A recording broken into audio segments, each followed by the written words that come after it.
এখনকার পরিবেশেরা যেমন ফোঁক দেয়, যদি ওরা জিন ধরে, ভূত যদি ধরে, মশানকে যখন ধরবে সামনে ওরে আল্লাহ আগরবাতি রেখে দিবি, সামনে পেড়া রেখে দিবি, সামনে মতের চড়ে লাড্ডু রাখবি, আর সুন্দর করে হাতে এখন তুলসীর পাতা ধরিয়ে দিবি, আর ধরিয়ে দেওয়া তখন বলবি কালো কালো তুলসীর পাতমা গো, কালো দরিয়ার পানি, কালো কালো তুলসীর পাতমা গো, কালো দরিয়ার পানি, কোথায় আছো তোরা ডাকনি, ছেঁচো দরিয়ার পানি মাগো, ছেঁচো দরিয়ার পানি।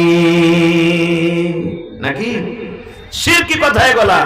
এ আমার মায়েরা, এ খালারা, দিদিরা, নানিরা, যদি কোনো মা, যদি কোনো খালা, কোনো ভাই এই সমস্ত পড়িতে পড়িতে যদি মত হয়ে যায়, মত যদি হয়ে যায় রে মা, আর যদি তওবা না করতে পান, বিনা তওবাতে যদি মত হয়ে যায়, মারে, খালারে, ভাইরে, নামাজ পড়তে গেল আল্লাহর জাহান্নাম যেতে হবে, তেলাওয়াত করতে গেল আল্লাহর জাহান্নাম যেতে হবে, রোজা রাখতে গেল আল্লাহর জাহান্নাম যেতে হবে। কারণ আল্লাহ রাব্বুল আমিন জীবনের ইচ্ছা করতে গেলে সব গুনাহকে maaf করতে পারবে। আপনার জীবনের চোরের গুনাহ আল্লাহ maaf করতে পারবে, আল্লাহ জীবনে জেনার গুনাহ maaf করে দিবে, আল্লাহ জীবনে হয়তো আপনার নামাজ ছাড়া গুনাহ maaf করে দিবে, রোজা ছাড়া গুনাহ maaf করে দিবে। আল্লাহর ইচ্ছা, আল্লাহ যদি চাহে তো আপনাকে maaf করবে কিংবা সাজা দিবে। কিন্তু বন্ধুরে, যদি কোনো মানুষ শিরক করে মরে যায়, তওবা না করে, আল্লাহ বলেন আমি এই গুনাহকে কোনোদিন maaf করব না। নারে তাকবীর। আল্লাহ বলছেন একে maaf করব না। শেষ কথা, আল্লাহর মাসলাহাত কি? ওই ইহুদির গ্রামের মোড়ল যে ছিল সরদার, ওকে বিষাক্ত জানোয়ারে কামড়ে লেছে। সাপ হোক চাই কোনো বিচ্ছু হোক, এমন এমন বিচ্ছু আছে, একটা বিচ্ছু আছে আমি নাম ভুলছি, সাপের মতন ওর জহর, কামড়ে নিলে ওতে মানুষও মরে যায়, এরকম তার জহর। এরকম বিষাক্ত জানোয়ার হয়, সাপে হোক বা বিচ্ছুতে হোক, কামড়ালছে, বিষ লেগে গেছে।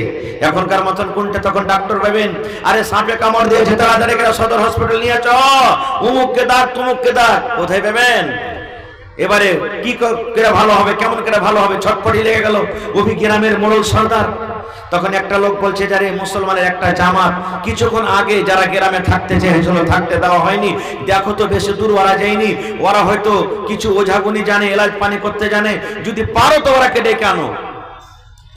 দুটা লোক যেতে যেতে যেতে দেখছে তো গ্রামের বাইরে ওরা তাম্বু টাম্বু টেঙ্গে আছে। তখন বলছে, এ ভাই মুসলমান, তোমাকে তো গ্রামে থাকতে দিইনি, তোমার মন টন খারাপ হয়ে আছে, ভাইরে মাপ চাচ্ছি, ক্ষমা চাচ্ছি, আমাদের গ্রামের যে মোড়ল আছে, সর্দার আছে, ওকে সাপের কামড়ে নিয়েছে, বিষাক্ত জানোয়ারে, ভাই একটু তার তোমরা যে এবার এলাজ পানিটা করে দাও। এবার তখন মুসলমানরা কি বলছেন জানে, রে আল্লাহর বান্দা, আল্লাহ রাব্বুল আলামিন যদি চাহে তোমাদের মোড়ল ভালো হয়ে যাবে রে, কিন্তু ফ্রিতে এলাজ করব না, টাকা লাগবে রে বাবা, টাকা লাগবে, মজুরি লাগবে, বিনা মজুরিতে আমরা এলাজ করতে পারবো না, বিনা মজুরিতে এলাজ করা হবে না।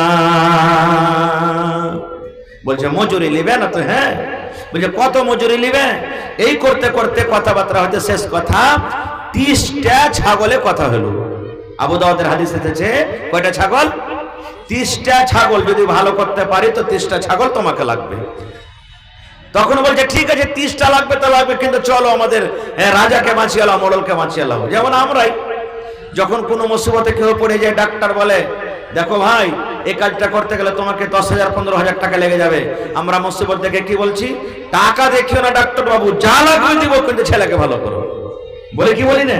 তো ওরা বলছে যে আমাদের গ্রামের মোড়লকে কামড়ে নিয়েছে, যা লাগবে যা নিবে দিব, কিন্তু চলো। এবার চলে এলেন, বলছে কই তোমাদের মন্ডল? এবার মন্ডলকে বসে আছে কিংবা শুইতে আছে। এবার মন্তর পড়ে ফোঁক দিতে লাগলেন, ঝাড়ু দিতে লাগলেন, ফোঁক দিতে লাগলেন, ফোঁক দিতে লাগলেন, ফোঁক দিতে লাগলেন। কেমন ফোঁক? শেষ কথা, সাহাবী ফোঁক দিতে লাগলেন, ফোঁক দিতে যায়, ফোঁক দিতে যায়, ফোঁক দিতে যায়, ফোঁক দিতে যায়, বারবার ফোঁক দেয়, বারবার ফোঁক দেয়, বারবার ফোঁক দেয়। ফোঁক দিতে দিতে দিতে একবারই গ্রামের মন্ডল চাঙ্গা হয়ে গেল, ভালো হয়ে গেল, ফোঁক দিতে দিতে ভালো হয়ে গেল। এবার কথা মতন 30টা ছাগল দিয়ে দেওয়া হলো। ছাগল হাঁকিয়ে নিজের দলে চলে গেলেন। একজন সাহাবী বলছেন যে ওকে জবে করো একটাকে, আর একজন বলছেন না না রে ভাই না না জবাই করতে হবে না। বলছে কেন জবাই করতে হবে না? বলছে করবে যে কইরা তুমি ছাগল পেয়েছো, তুমি ডাক্তারি করে ছাগল পেয়েছো, এই ছাগল খাওয়া হালাল আছে কি হারাম আছে আমরা অতক্ষণ পর্যন্ত জবাই করব না রে, যতক্ষণ পর্যন্ত এই ব্যাপারে নবী মুহাম্মদ সাল্লাল্লাহু আলাইহি সাল্লামকে ফতোয়া জিজ্ঞাসা না করব। মেলায় কাজে আমরা হঠধর্মী করি, হে যা হবে হবে হয়ে যায়, আরে যা হবে হবে হয়ে যায়, আরে চলো করে নাও।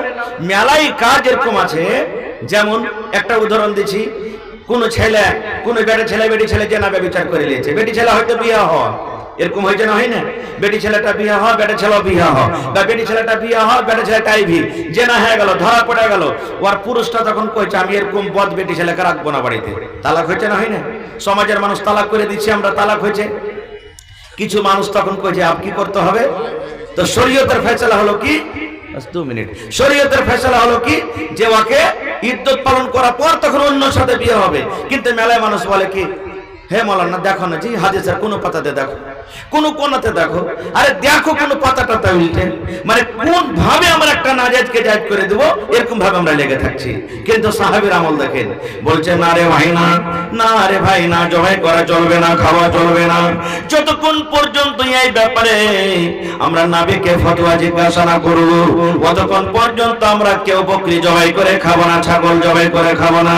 এবার একদিন, 2 দিন, 3 দিন, 5 দিন, 6 দিন লাগলো, মদিনা হাজির হয়ে গেলেন, মদিনা চলে গেলেন। এবার সাহাবার জামাত নবীর দরবারে হাজির হয়ে গেলেন। এবার গোটা রাস্তাতে যা ঘটনা ঘটেছিল সব শুনে দিলেন। এবার নবীকে বলছেন, নবী গো এরকম ভাবে ঝাড় ফুঁক করে আমরা 30টা ছাগল পেয়েছি গো নবীজি, 30টা আমরা বকরি পেয়েছি, কিন্তু আমরা জবাই করে খাইনি, আমরা তাকে গোশত বানিয়ে খাইনি, সুন্দর করে তাকে আমরা আমানত হিসেবে নিয়েছি। নবী গো এটা আমাদের নেওয়া কেমন হয়েছে গো নবীজি, এটা আমাদের নেওয়া কেমন হয়েছে দয়া করে বলেন। নবীজি তাহাক্কুক করছেন, দেখেন নবীজি বলছেন সাহাবীরে একটুখানি কথা বলো রে বাবা, যে মোড়লকে, যে সর্দারকে বিষাক্ত জানোয়ার সাপে কামড় দিয়েছিল, ওই মন্ত্রটা যে তোমরা পড়েছিলে, ওই মন্ত্রটা একটু আমাকে কি শোনাবে না? ওই মন্ত্রটা দেখে কোনো শিরকের কথা নয়, এই মন্ত্রটা সুদ আছে কিনা, কোরআনের কথা আছে কিনা, আমি নবী আমার কথা আছে কিনা, তোমরা কি একটু জানাবে না? কি পড়ে পড়ে তোমরা ফোঁক দিয়েছিলে দেখেন। এবার সাহাবী বলছে নবী গো অন্য কিছু আমরা পড়ি নেব নবীজি, অন্য আজুবাজু কোনো কথা পড়েনি। আউযু বিল্লাহি মিনাশ শাইতানির রাজিম, বিসমিল্লাহির রহমানির রহিম পড়ে সূরাতুল ফাতিহার তেলাওয়াত করেছি। সূরাতুল ফাতিহা পড়লাম, ফোঁক দিয়ে দিলাম, সূরাতুল ফাতিহা পড়লাম, ফোঁক দিয়ে দিলাম, সূরাতুল ফাতিহা পড়লাম, ফোঁক দিয়ে দিলাম, বারবার বারবার এটা তেলাওয়াত করেছেন নবীজি, যতক্ষণ পর্যন্ত লোকটা চাঙ্গা না হয়েছে, সুস্থ না হয়েছে। আমরা বারবার বারবার তেলাওয়াত করে আমরা ফোঁক দিয়েছি। নবীজি তখন বললেন তোমাদের জন্য জায়জা ছাড়ানোর কথা আছে, আমিও দেখে যাব না। মুহাদ্দিসিনে কেরাম সামনে হাদিসটা রেখে বলছেন, যারা ডাক্তার, যারা ডাক্তারি করে, পেশেন্টকে দেখে, মারিজকে দেখে এলাজ পানি করে টাকা নিতে পারে, জায়েজ আছে। কিন্তু যারা শরীয়ত বিরোধী মন্ত্র পড়ে, শরীয়ত বিরোধী ঝাড়ফুঁক করে, ওদের তো মন্ত্র পড়াও হারাম আর ওই ব্যাপারে মজুরি লওয়া হারাম। ভাই খারজা হোক, আমি আপনাদের সামনে সূরাতুল ফাতিহা একটুখানি 2-4টা কথা ফজিলত বয়ান করব। আল্লাহ যদি হায়াত রাখে ভাই এই সূরা নিয়ে আবার কোনদিন বিস্তারিত আলোচনা করব যে আল্লাহ সূরাতে কি বলতে চাইছেন আর নামাজে আমরা আল্লাহকে কি বলছি, ইনশাআল্লাহ কোনদিন বলবো। তবে ভাই এই সূরার মানা